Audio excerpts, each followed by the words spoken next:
স্বামী বাংলাদেশে কেন পৃথিবীর কোথাওই তো দুজন স্বামী নিয়ে একজন সংসার করে না। সে বলেছে যে আমার দুজন স্বামী, একসাথে আমি দুজন স্বামীর সাথে সংসার করছি এবং সে তৃতীয় জন, এবং আমি আজকে পর্যন্ত ম্যারিড, আমি আজকে পর্যন্ত বিবাহিত।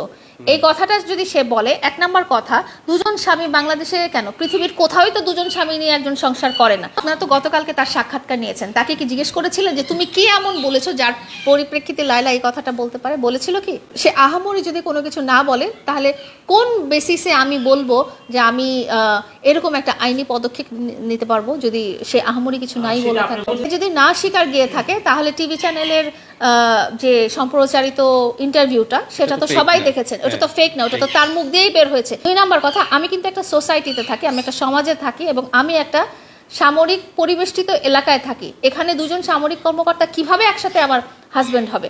তৃতীয় কথা, তুমি যদি দেখোই আমি বিবাহিত, তাহলে তুমি 3 বছর কি করছো? তুমি কি সুযোগ নিতে আসছো?